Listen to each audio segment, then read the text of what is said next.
نێوی تاکانەی خوڵقێنەر ژیان هەر کاوتی هەزار گەوهەرە بەفی ڕۆی مەدە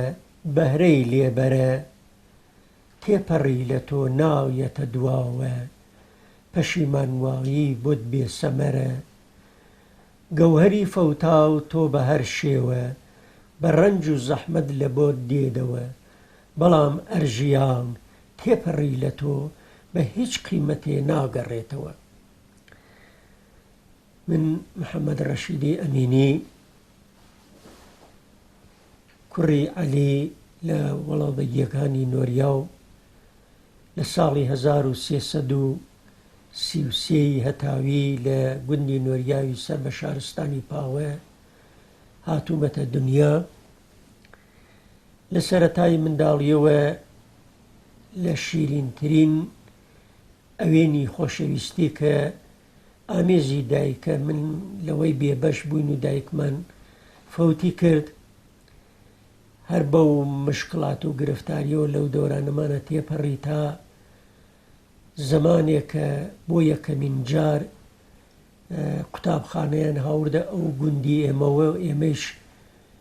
لەگەڵ هەندێک لە دۆستان و هاوڕێیانی خۆمان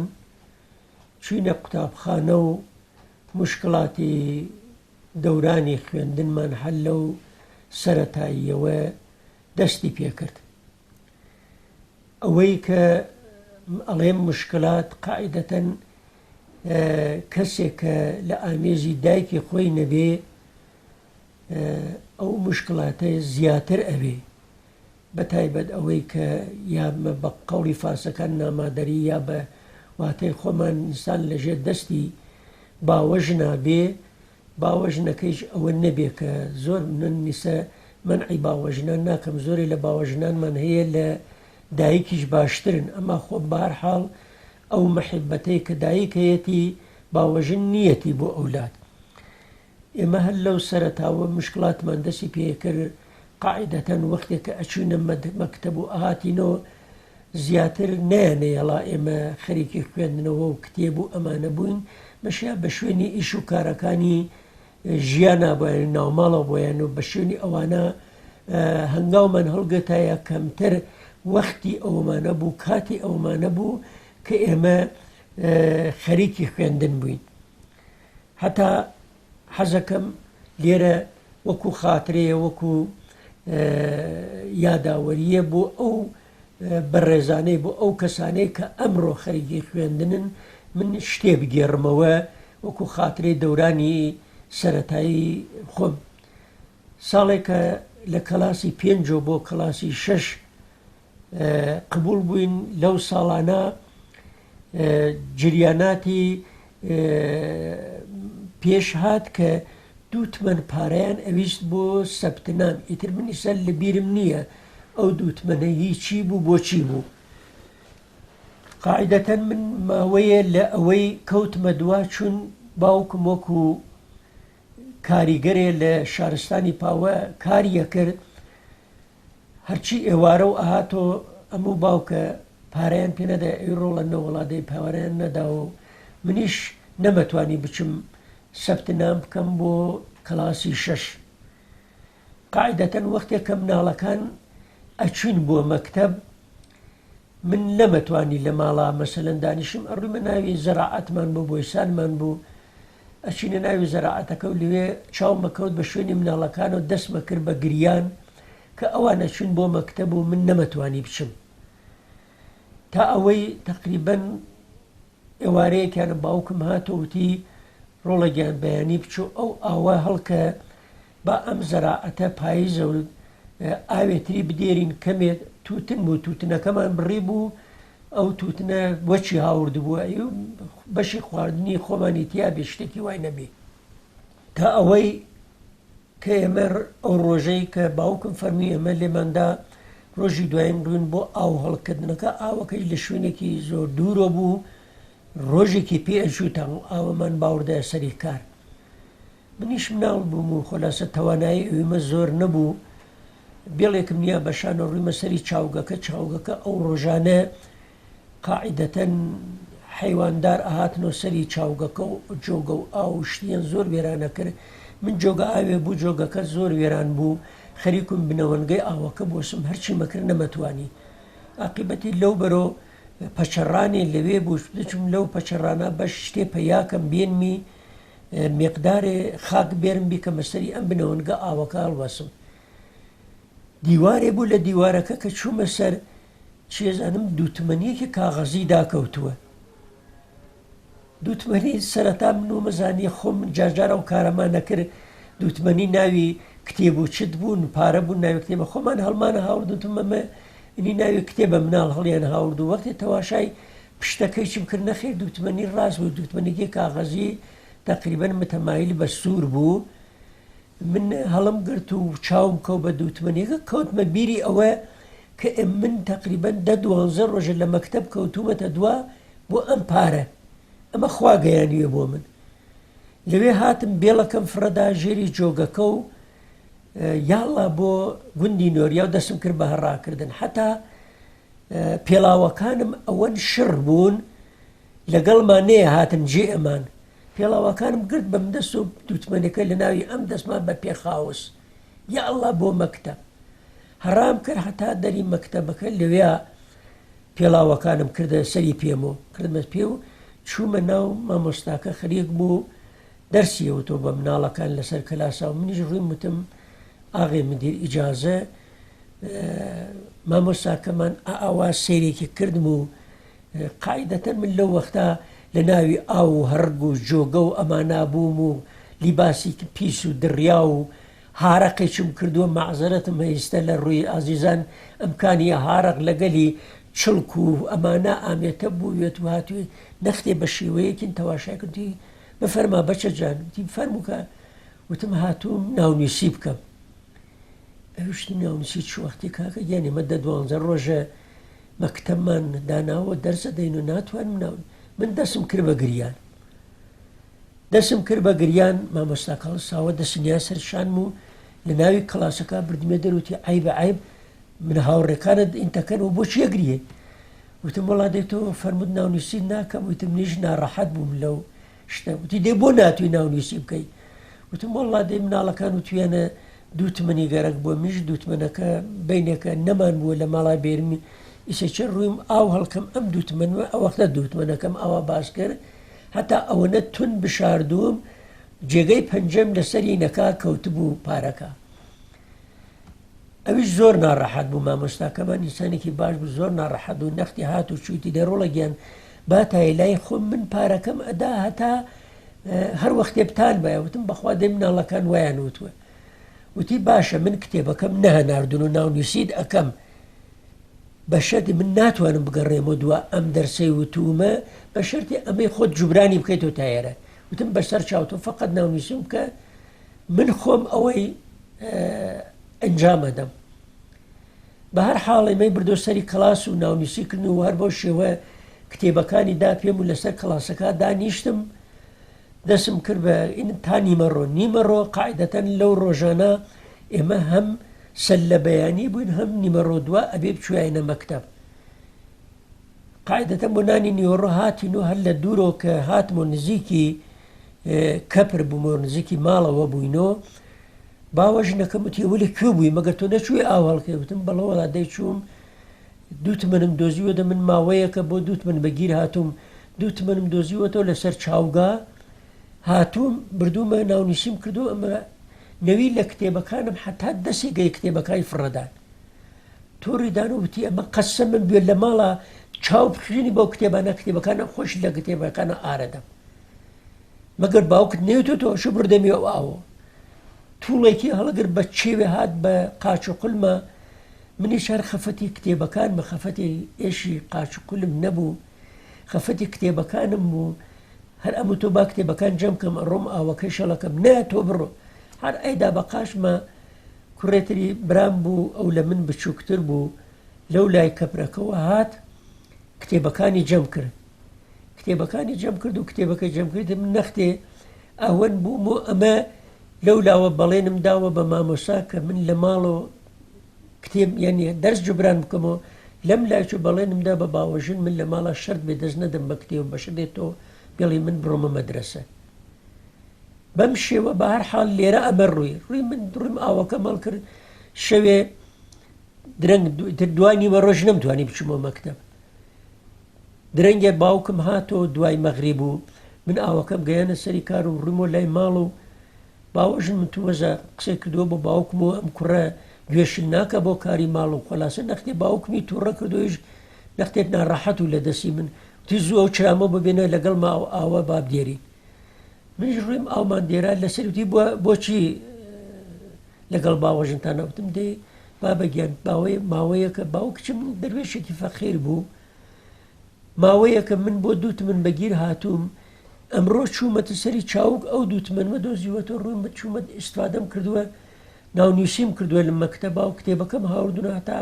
کتێبەکەی توورداون و ئەمانە ئیتر باوکیشم نەختی ناڕەحەت بوتی قەیناکە ڕۆڵەگەیان قەینا مشکلێ نییە هەر لەوێ بانگی کردە باوەژنم وتی نەختی ئاو گەرم کە بام کوڕە سەرملی بشوە بەیانی بچێتە مەکتەب ئەویش بە تووڕێ و مەکتەبی چی و مەدرسەی چی و من هەزار کارمان هەیە وتی نەبێ بڕاتە قاڵ مەکەیتە باوکم تووڕە بوو ئەو قسەی نەکرد منیش وتم ڕوومە ماڵوتم بەدێم وتم منجا بە باوەژن ئەڵێن دێ وتم دێ مشکلێ نییە تەنیا ئەو ئاویە و کتریە بێرە نەختێ هەر ئاوا سرم لە شم بە بابەم تووڕە نەوێ من بە هەر حاڵ بەم شێوە دامانم تا کڵاسی شەشمان لە مەدرسە تەواو کرد مەدرسەی نۆریا و قاعدەتەن بۆ ناوەندی کە ئەوەختە لە کڵاسی حەفت و دەسی پێە کرد تا 12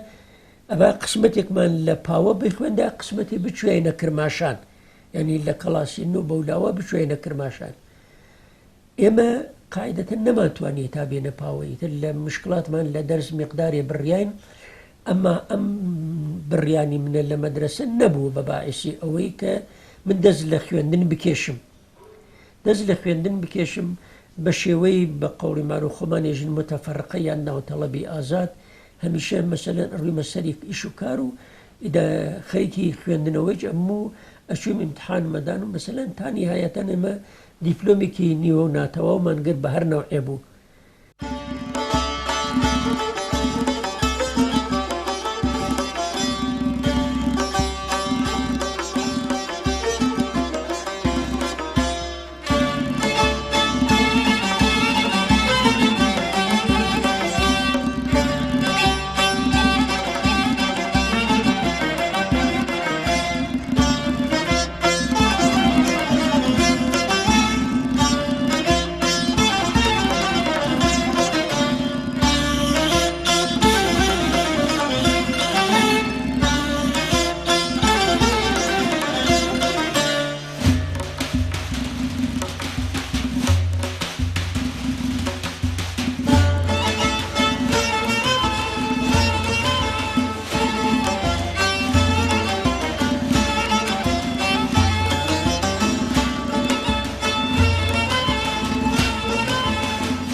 بە هەر حاڵ لەم ماوەیە ئەمە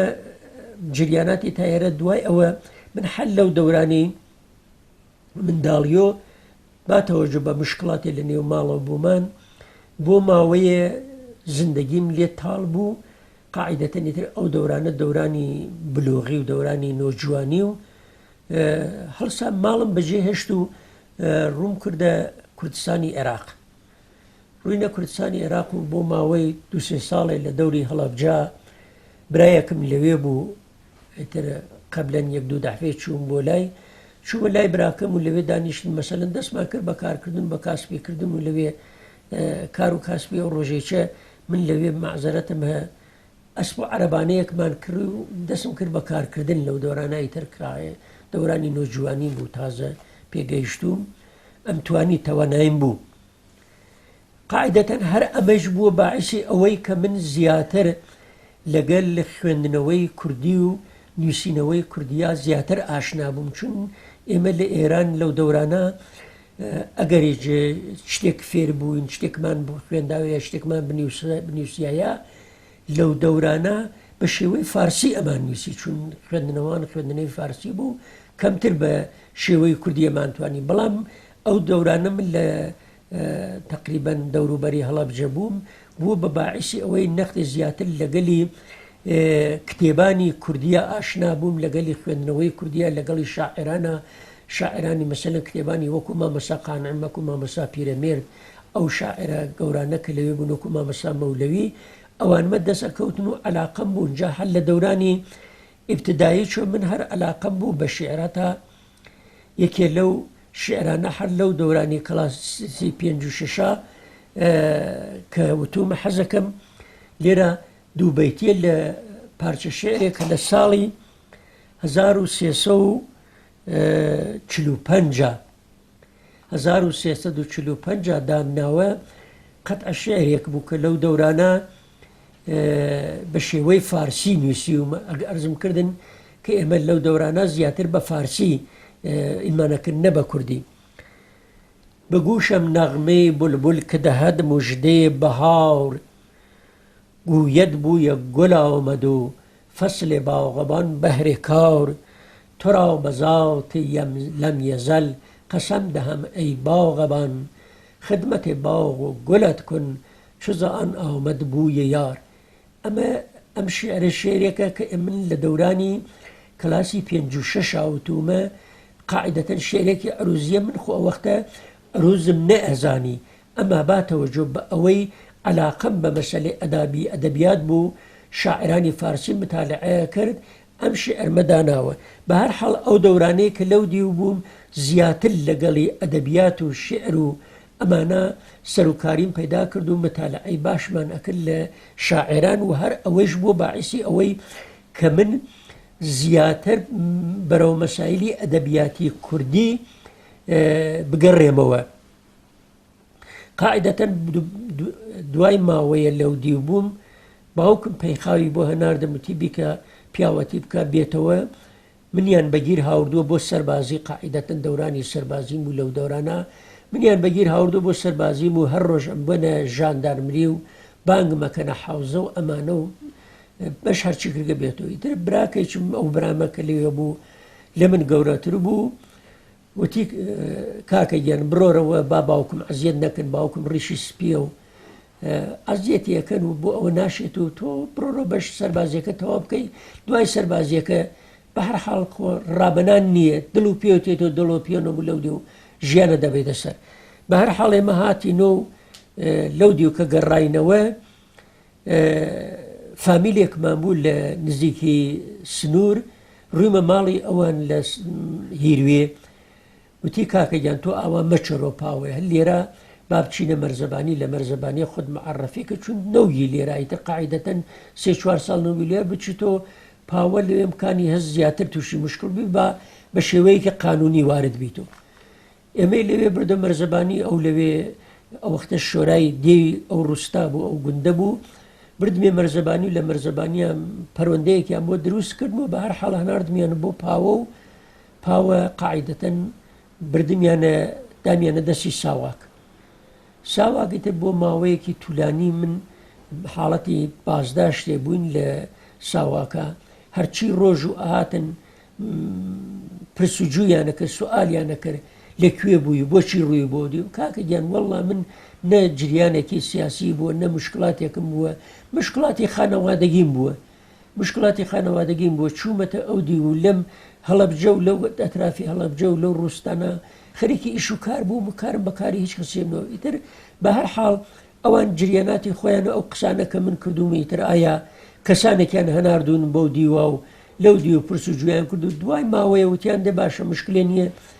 ئەبێ یەک نەفەر بێ بە زامنت کە تا ئێمە تۆ مەرەخەس بکەین بەڵام مەرەخەسما کردی ئەبێ فۆرەن بڕۆیتە حەوزە خۆت مەعەرەفیکەی بۆ سەربازی باشە بابێتەوە من نەجاتم بێ لێرە ئەو وەختە ئەویشکارم بە هەر حاڵ ئاشنایەکی باوکم لەوێوە پەیخاوم بۆدا خوا بە ڕەحمەتیکا دەروێش سدیق بوو دەروێش سدیقی لوتفی هات و بوو بە زامنم لەوێ بەریاندام و هاتینەوە مەڕووینەوە خۆمان معرەفی کرد و دوای ئەوە چوینە سەروازی لە دەورانی سەروازی چابوو بە هەر حاڵ ئیرادەی خوا وای نەبوو لەوێش باوکمان لەدەستدا ئێمە لە جەلدیان ئامۆزشیمان لەوێ بوو هاتینۆ سنە دوای ئامۆزشی لە سنا بوون کە ئێمە باوکم لەوێش لە دەستدا فەوتی کرد بە هەر حاڵ ئەویشمان ڕووی دوای ئەوە کە من سەربازیم تەواو کرد قاعدەتەن وەکو زۆربەی مناڵانی کورد جوانانی کورد لە منتەقا ئێمە کار و هەرمانێ بۆ سوورەتە نەبوو ئستقدامی یا دامەزراندن لە ناوی ئیدارەکانیشە بۆ ئێمە زۆر کەم بوو مەجبور بووین مەسەلەن پەنامانە بردەم شرکەتانە لە بەنادرەکانە من چووم لەو وەختا بۆ کرمان مسی سەرچەشمەی کرمان کە لەوێ بوو ماوەی تقریبەن 6 مانگێ لەوێ من کارمە کرد تا یەکێ لە فامیلانم نامەیەکی بۆ نووسیم وتی بەش بێی تۆ دایرەی ئامۆژ پەروەرشی پاوە خەریکە مامۆستا ئەگرێت و خەریکە ئیمتحان ئەدەن بەش بێت و سەبتنام بکەی شاید لەوێ دامەرزای ئێمە بە فرسەتمان زانی هاتین و بە هەر حاڵ ناونووسیمان کرد و دوای ئیمتحانێکە لیانگرتین ئیمتحانی ورودی ئێمە لە ئیمتحانەکە قبول بووین و بە هەر حاڵ لە دایرەی ئامۆژ پەروەرشی پاوە دامەرزاین و لە تقریبەن مدەتی 30 ساڵ ئێمە لە ئامۆژ پەروەرشی پاوە خزمەتمان کردە ئیتر ئەو وەختە ئامۆژ پەروەرشی هەورامانات تقریبەن لە جوانڕۆ و سەلاس و باوەجانی هەتا ڕوانسەر و نەوسو ئەمانەی هەموو لە ژێردەسا بوو ئێمە لەم ناوانە خزمەتمان کرد و نیهایەتەن لە ساڵی 1385 هەتاویدا ئێمە بە خانەنشین بووین و لە ماڵە دانیشتوین بە هەر حاڵ ئێمە ئەمە بەسەرهاتی زیندگی خۆم یا ژیاننامەی خۆم تا ئەمڕۆ لەو ڕۆژێکە کە بازنشست بووین ئەڵبەتە قەبلەنیش ئێمە هەر کارمان کردووە ئەمە لەو ڕۆژۆ تا ئەمڕۆ کەم تقریبەن نزیکی 12 ساڵە زیاتر لە ماڵە دانیشتوم و خەریکی ئیش و کاری فەرهەنگی بووم خۆم بە ئیش و کاری فەرهەنگی و خەریک کردووە ئەو چەند ساڵەی کە من لە ئامۆژ پەروەرشا بووم زیاتر کارم ئەموری دەفتەری بوو ئیداری و دەفتەری ماوەیە لە دارسا بوون ئەچونە ئەو ڕووستاکان و ئەتراف و ئەمانە ئەمە پاش ئەوەی کە لەوانە نەمان هاتینۆ وەکو کارانی دەفتەری هەم لە ئیدارە و هەم لە مەدارسا مدەتێکی شەتا لە ئەمور تەربیەتی ئامۆژ پەروەرشا وەکو کتێبدار چون من باتەوەجو بە ئەوەی مقداری عەلاقەم زیاتر بوو لەسەری کتێب و لەسەر ئەمنە و ئەشتانە کتێب خانەیەکیان دانیا بوو لە ئامۆژ پەروەرشا منیان کرد بە بەرپرسی ئەو کتێبخانەوە لەو ماوەی چاکە من وەکو بەرپرسی ئەو کتێبخانە بووم کانونێکمان دامەرزەن کانونی شاعران و نووسندەکانی ئامۆژ پەروەرشی پاوە من خۆم وەکو بەرپرسێکی ئەو کانونە مدەتی تقریبەن 4-5 ساڵی ئەو کانونەمان ئەنجامەدا موراتی ئەو کانونەمان ئەنجام ئەدا کە لەو دەورانێژ بەڕاستی کاری باشمانە کرد لە ئەو کانونی ئامۆژ پەروەرشا قاعدەتەن لە ئوستانەوە ئێمە هەر مانگی لە یەکێ لە شارستانەکان کۆڕ و کۆبوونەوەی ئەدەبیمان بوو قاعدەتەن ئێمە زیاتر داوەتمانە کرد لە شارستانەکانی تر ئێمە تقریبەن هەر 2-3 مانگ جارێ داوەتمانە کرد لە کەسانی بێن لە شارستانی پاوە کۆڕەکانیان ئەنجام بن و ئێمە ئیسێچە بازێ لەو ئینا ئاسارانە کە لەو دەورانە بووە هەسمان هەتا من لەو زەمانە باتەوەجۆ بە ئەوەی مەسئولی کتێبخانەکە بووم و مەسئولی ئەنجومەنەکەیش بووم بۆ یەکەمین جار لە شارستانی پاوە من کلاسی ئامۆزشی زبانی کوردیم دانا کلاسی ئامۆزشی زبانی کوردی ئەلبەتە بە ناوی کلاسی ئەدەبی فێربوونی شێعر و ئەدەبیات چون لەو ڕۆژە ئیجازەیە نێدا ئێمە کلاسی زبان دابنین بە ناوی کلاسی یادگیری بۆ ئەدەبیات ئەمما کلاسەکە زیاتر ئەمان بردە قاڵبی فێربوونی زمانیج من ئەو کلاسە ڕۆژانی چوارشەمە دامان ئەنا تقریبەن کە خودی ئەنجومەنەکە گشت چوارشەمەیە دائنیشتین گشت چوارشەمەیە سەعاتی 4 دائنیشین تا سەعات 6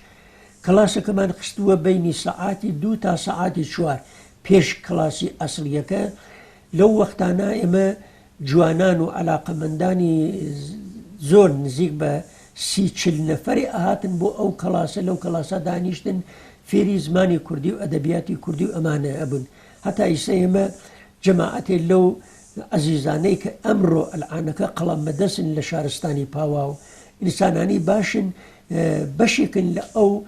ئازیزانە لەو دەورانە ئاهاتنە ئەو کەلاسانە و ئەو کانونی شوعراوە نووسندەکانی ئامۆژ پەروەردەشە بە هەر حاڵ ئێمە لەو دەورانە ئەو کانونیشە فعالیەتێکی باشی بوو کتێبخانەیەکی باشیشمان بوو هەتا مەسەلەن ئەو کتێبخانە من زیاتر کتێبانی کۆمەک دەرسی قاعیدەتەن لەو دەورانە کتێبانی پیشدانشگایی زۆر کەم بوون لە منتەقا کەلاسانێک کە مەسەلەن بۆ پیشدانشگای ڕێکەوت لە منتەقەی ئێمە ئەسڵەن وجودیان نەبوو من ئەچووم لە کرماشان یەخەی ئوستاندار مەگەر یەخەی مدیرکول مەگەر یەخەی ئەو کەسان ئەگەر داوامە کردیان کە یارمەتیمان بن بەعزێ لەو کتێبانی کۆمەک دەرسیمانە پێبن بۆ ئەم کتێبخانە بەڕاستی لەو دەورانە کتێبخانەی ئامۆژ پەروەرش یعنی لە کتێبخانەی عمومی زیاتر مراجعەت کنندەی بوو کەسانی ئاهاتن لەوێ مەسەلەن ئیستفادەیان نەکرد بەتایبەت لەو کتێبانی کۆمەک دەرسیە لەوێ لەو کڵاسە و لەو کتێبخانە کە ئێمە بوومان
حەزەکەم زیاتر لەسەری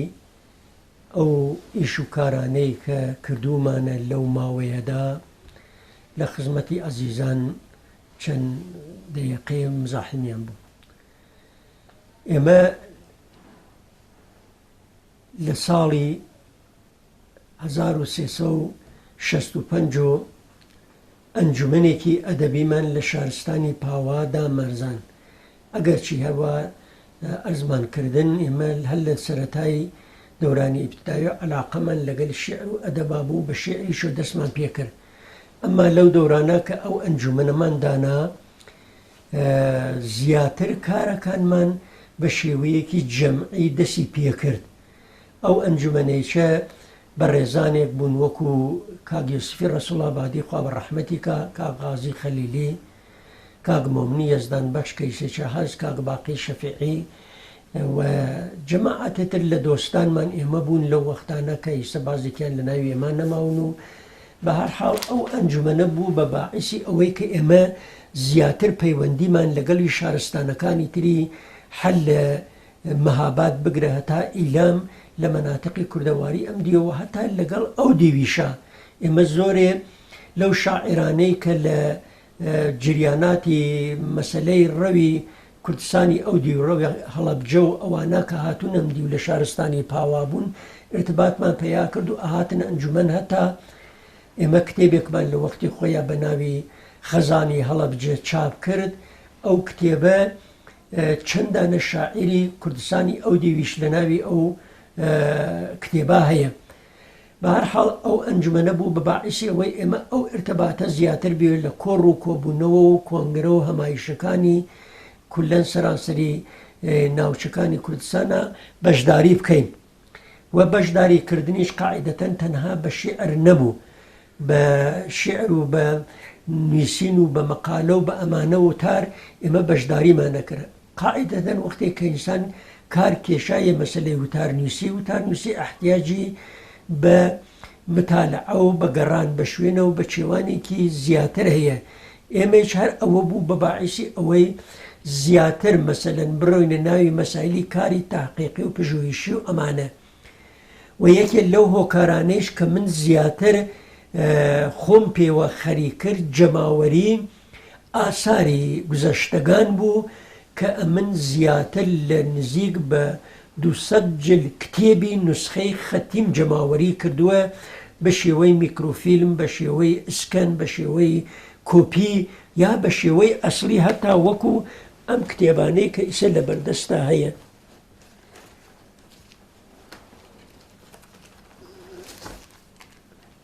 وەکو ئەم کتێبانەی کە ئەلعان لە بەردەستان ئەم نوسخە خەتیانە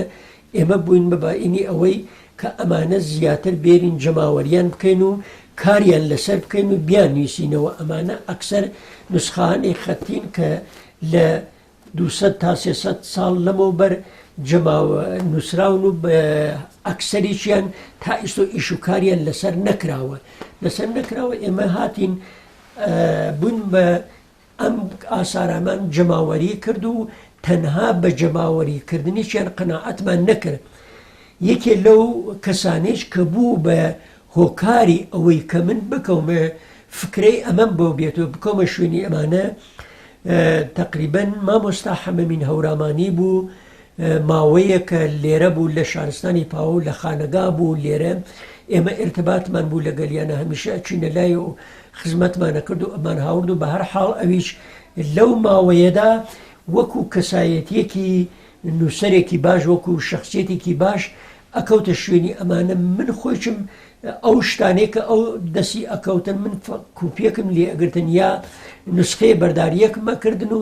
لەگەڵی ئەوی چاهتا کارمانە کرد یەکێ لە ئەو کارانەش هەتا من لەگەلی مامۆستا حەمەمینە ئەنجاممان داوە ئەم کتێبەیە 2 جڵدە بە ناوی گوڵزاری هەورامان هەر لەو دەورانە کە لێرە بوو ئەم کتێبە 2 کتێبە جەماوەری کرد و منیش یارمەتیم داوە کە لە کارەکەیە کە ئەنجاممان داوە و ئەم کتێبە ئایا حەزەکەم نەختێ زیاتر لەسەری بەحس بکەم مەجموعە مەنزومانێکی ئەدەبیاتی کوردین بە شێوەی هەورامی زیاتر ئەمانە لە وەکو گوڵ و بڵبڵ وەکو شێخی سەنعان وەکو چەندانە مەنزومەی تر لێرە هەیە حەیدەر و سنۆبەر یا حتا بەشێ لە مەنزومەی دەڕئینی میرزا عەبدولقادری پاوەیی بە ناوی ڕەوڵەت السەفا کە تەرجومەی ڕەوڵەت الئەحبابی عەرەبیە لە وەختی خۆیان میرزا عەبدولقادری پاوەیی کە لە جوانڕۆ بووە ئەم ڕەوڵەت السەفایە لە عەرەبیەوە تەرجمە کردوێتەوە بە شێوەی هەورامی نزیک بە 6,000 بەیت شیعرە کە ئێمە لێگرە لەگەلی مامۆستا حەمەمین هەورامانی ئەمانمانە جەماوەری کردووە و لێرە هاوردونمان وەکو 2 دانە کتێب چاپ کراون بە هەر حاڵ ئێمە هەر ئەو کارەی مامۆستا حەمەمین بوو باعیسی وە من زیاتر عەلاقە پەیاکەم بە کاری تاقیقی لەسەر نوسخەهای خەتی و لەسەر تێکستە خەتیەکان و ئەو تێکستانیشە کە من جەماوەریم کردوون لەو ماوەیە هەروە دام نەناون وەکو ئارشیو ئەکسەریانە من هاوردون و بازنووسیم کردوون ئەم کتێبانەیش یا چاپ بوون یا زۆربەیشیان ئەلعانەکە لە نێوی کامپیۆتەرەکە هەن وانە نۆبەتی چاپا و وانە ئەوەی کە ئامادەی چاپن من ئەو شتانەی لەم ماوەیە کە ئامادەی چاپم کردوون و چاپ بوون تقریبەن نزیک بە 20 جلد کتێبن ئەم 20 جلد کتێبە مەسەلەن ئەوانەی کە هەن لێرە لە بەردەستی خۆمانە هەن ئەوە ئەرزم کردن ئەوە 2 دانیانینەکە لەگەڵ مامۆستا حەمەمینە یەکێتر لەو کتێبانە کە پاش ئەوەی من کارم لە سەرکردنەکەی لەگەڵ مامۆستا حەمەمینە ئەم کتێبەسە کە سەرەتا من ئەمەم هەورامان باشتر بناسین بە شێوەی سۆرانی نووسیوە و لە ئاکادمیای کورد لە هەولێر بە چاپ گەیشتووە ئەو وەختە کە لەوێ بە چاپ گەیشت وەختێک کە کتێبەکە چەند جلدێکیان هاتن و ئەم دی و جەماعەتێ لە دۆستان کە کتێبەکەیان دی وتیان ڕاستە ئەمە کتێبێکی لە لەحاظی قەوارەوە کتێبێکی بچووکە ئەمە حەز ئەەکەین باتەوەجۆ بە ئەوەی جریاناتی هەورامان شناسی وا لە ئارادا و مەسلەی سەبتی هەورامان وا لە ئارادا جەنابەت بێ ئەم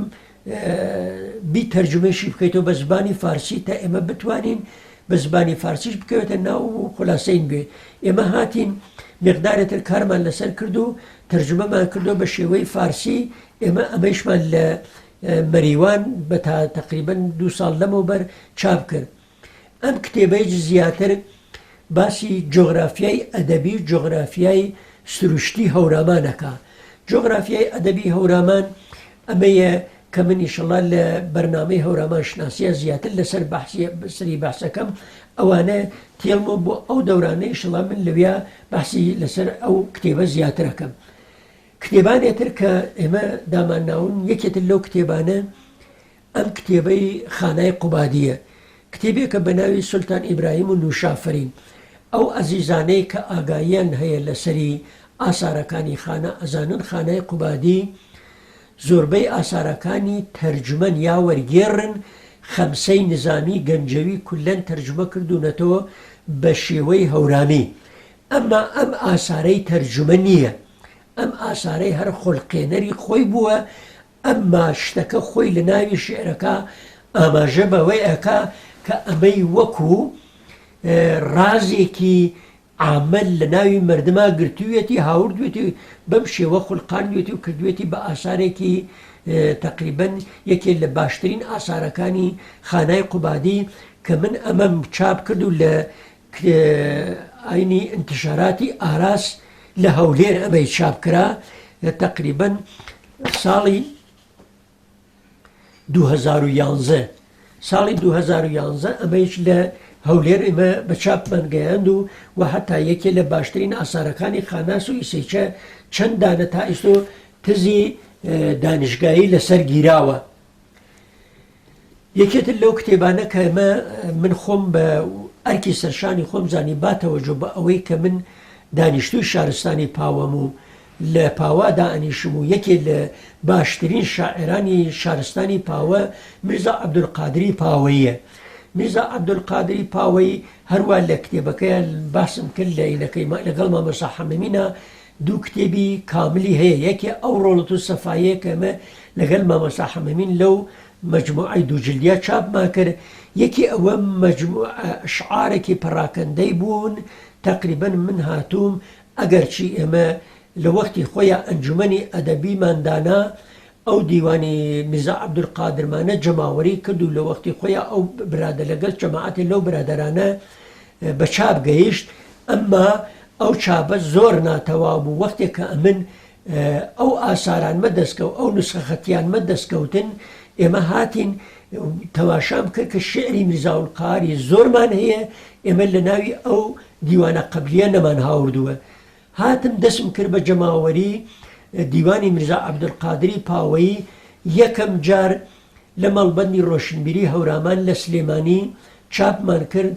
بە هەر حاڵ پاش ماوەیە وەختی زانیم نەخێر ئێمە شعرمان زیاتر لەوەیە میرزا عەبدولقادر هاتین ئێمە بۆ باری دووەم دووبارە جەماوەریمان کرد لە وەزارەتی ڕۆشنبیری لە هەولێر دووبارە ئەو کتێبە چاپ بووە. وەزارەتی ڕۆشنبیری بە هەر حاڵ وەختێک کە چاپ کرا کتێبەکان هیچ کەمێن ناتنەوە ئەم دی بۆ ئێمە هەر ئاوامانەوە لەو دی و جەماعەتێ لە دۆستان وتیان برا تۆ زەحمەتی زۆرت کێشاوە لەسەر ئەم دیوانی میرزا عەبدولقادرە پیاوەتی بکە بەش هەرچیت کردووە لە ئێرانیش ئەم کتێبە چاپ بکەیت. بە هەر حاڵ ئێمە چوینە سنە و چوونە انتشاراتی کوردستان لای مامۆستا مەلا عەبدولڕەحیم بەڵێنی دا کە ئەم دیوانی میرزا عەبدولقادرمانە بۆ چاپ بکە. بە هەر حاڵ ئەو بەڵێنەکەی خۆی بردەسەر و ئێمە کتێبەکەمان داپێی دیوانی میرزا عەبدولقادری پاوەیی بەم شێوەیە هاوردمان و انتشاراتی کوردستان چاپی کرد. بەڕاستی ئەتوانین بێژین یەکێک لە کاملترین دیوانەکانی میرزا عەبدولقادری پاوەییە کە تا ئیستۆ چاپ بووە.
یەکێتر لەو کتێبانە کە تازە چاپم کردووە ئەم کتێبەیە بە ناوی کەشکۆڵی شاعرانی هەورامان کە مەجموعەیەکی سێجلدیە من بە ناوی بە یەک جلد چاپم کردووە. ئەمە هیچ مەجموعە شاعرانێکە نزیکەی 26-27 دانە شاعری ناوچەی هەورامانە و ناوچەیەنە تا ئەگاتە منتەقەی کرماشان و کوردستان لەم ناوانە ژیاون و ئاساریان تا بە ئەمڕۆ چاپ نەبووە یا ئینکە چاپ بووە بە نیوە و ناتەواو چاپ بووە. مەسەلەن یەکێ لەو شاعرانە کە من لێرە شاعرێکی بەناوبانگیچە شێعرم هاوردووە وەکو بێسارانیە. مامۆستا بێسارانی یەکێ لە گەورەترین شاعرانی کوردەواریە کە شعری زۆری هەیە و شعری زۆریشی هەنووز چاپ نەبووە. من وەختێ نوسخەیەکی خەتیم دەستکەوت و چاوم کەوت بۆ نوسخە شاعرانە شعری مامۆستا بێسارانیە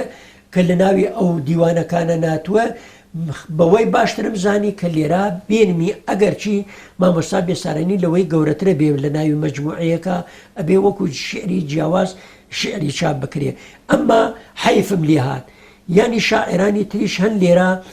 وان لە ئاستی مامۆستا مەولەویە وانە ئاستی بێسارانیە. یەکێ لەو شاعرانە کە من زۆر علاقم بوو لەگەڵیا و شعرم لە ناوی ئەو نوسخە خەتیانە دەستکەوت